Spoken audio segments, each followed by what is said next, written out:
Scarcity is fear, doubt, worry. It's looking to take more than you give.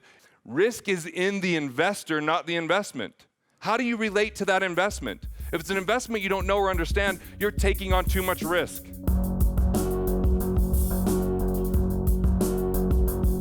There's a lot of people that will ask me, like, what a good investment is, or should they invest in something? And first of all, if you have to ask me that, you're probably not ready to invest in that just yet.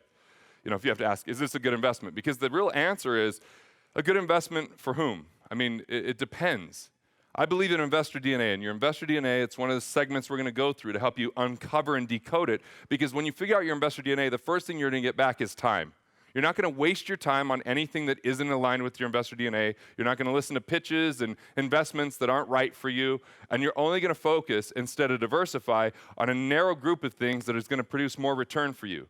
Andrew Carnegie said he put all of his eggs in one basket and watched it like a hawk. Focus over diversification. Look at the billionaires in the world. They didn't get there through diversification. They got there because they were extraordinarily good at one thing, and then maybe when that really paid off and was really powerful, then they chose to start investing in other things. And if it's Carlos Slims from South America, basically it's all telecommunications being wrapped in there and all complementary to the business. So he's not out there investing in something he knows nothing about.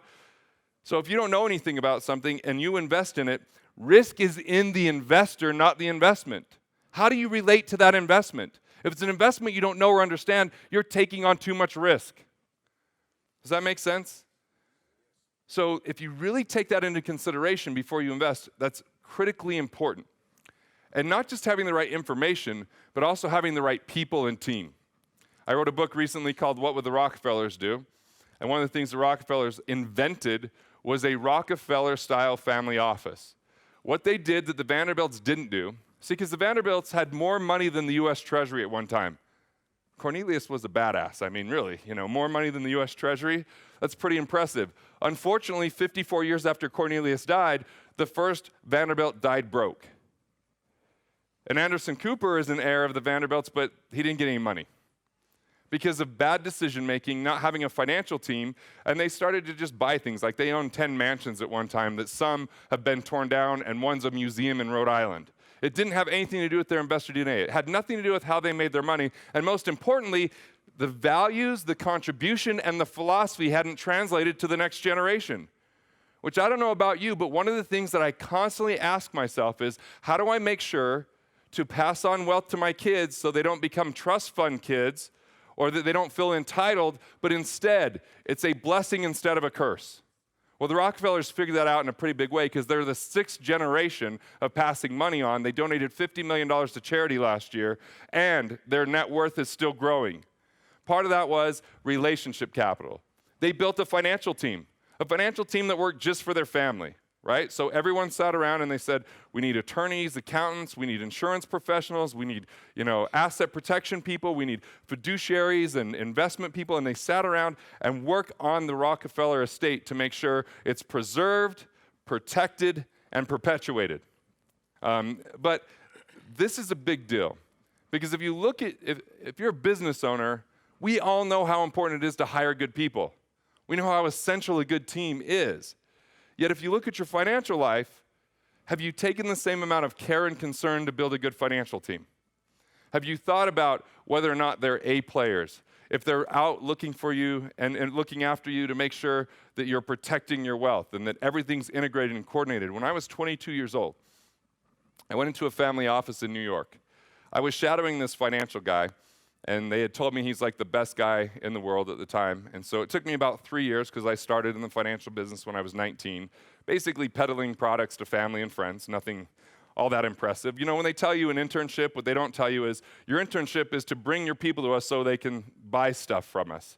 So bring family and friends. And I did that, but I wanted to get better at it, so at really making an impact and doing something different than just selling mutual funds and life insurance. And so I started to study the best that I could find. And for 2 straight years, I went somewhere once a month. And one of these times, I went and I shadowed Vince. I paid him, I said, I'll just be a fly on the wall. And he's a New Yorker. He's like, you're not allowed to talk at all. I'm like, great. I won't say anything. And we walked in a family office. And this one, he said, was low end because you only had to be worth $50 million to work with him. I was like, 50 million? I wonder if my whole town I'm from, East Carbon, where I first grew up, is worth 50 million if you add everybody up. I don't think so. I think it's a negative net worth there now. Coal mines, yeah. So anyway, I walk in, I sit down, I'm watching this, and he's presenting a strategy, and everyone around the table is doing real due diligence.